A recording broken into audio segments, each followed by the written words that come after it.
Formula One is spicing things up by tweaking how points are awarded to drivers, making a significant change since 2010. Now, they're aiming to reward drivers who consistently finish outside the top 10, which could really benefit the underdog teams. This shift might mix up the standings, especially for those not in the top 5 of the Constructors' Championship. So, is this fresh approach good for F1? As they plan to introduce this change by 2025, several important aspects need careful consideration.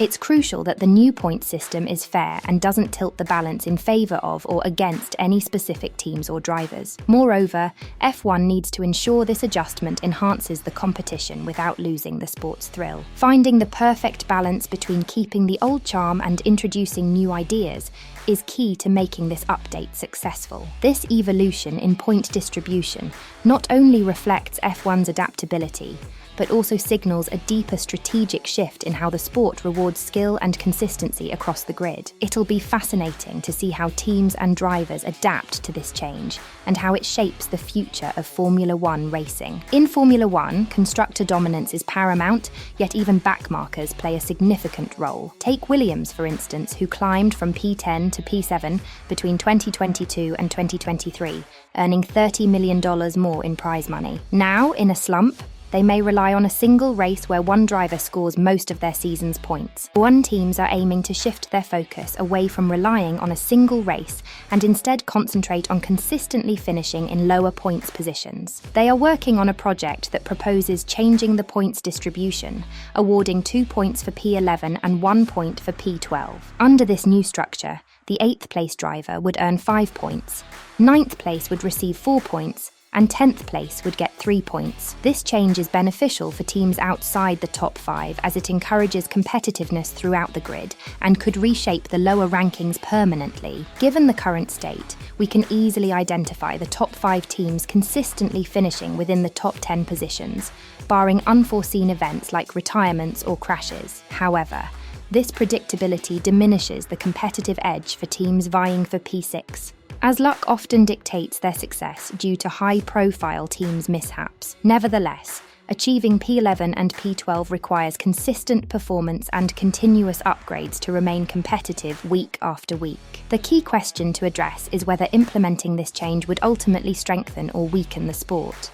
It involves bending the rules to accommodate 5 teams struggling to keep up with the rest of the grid. While expecting a driver from a smaller team to challenge Red Bull or Ferrari is unrealistic, even with budget caps, as they lack the financial resources to match the top teams in car development. A major concern lies in attracting top-tier technical staff. Alpine and Williams, for instance, are less enticing for top engineers compared to Ferrari, Mercedes, or Red Bull. Despite their position at the back of the grid, we shouldn't dismiss these teams and hope for accidents just to see them score a few points and applaud their consistency in finishing 11th or 12th. Since 1990, there have been only 4 adjustments to the point system. But with F1's current popularity and extensive race calendar, fans are eager for this new system that rewards consistent performance even outside the top 10. It's likely that this rule change will happen by 2025, given the relatively straightforward conditions needed for its implementation, promising a shift in dynamics and excitement for fans across the grid. Recent reports suggest that if 5 teams support the proposed change, it will be adopted in Formula One. With teams like Kick, Racing Bulls, Haas, Williams and Alpine consistently finishing near P11 and P12, this shift could become a reality, unless the leading teams oppose it. A critical question is whether this change will address long-term issues, given the dominance of the top 5 teams that are currently difficult to challenge for the rest of the grid. Should a 6th team consistently finish in the 11th and 12th positions, it might prompt a chain reaction in Formula One, potentially leading to discussions about adding more points to the scoring system. This raises direct questions for the FIA and FOM about whether such changes contribute positively to the sport or detract from its essence. While top teams may not wholeheartedly embrace this points adjustment,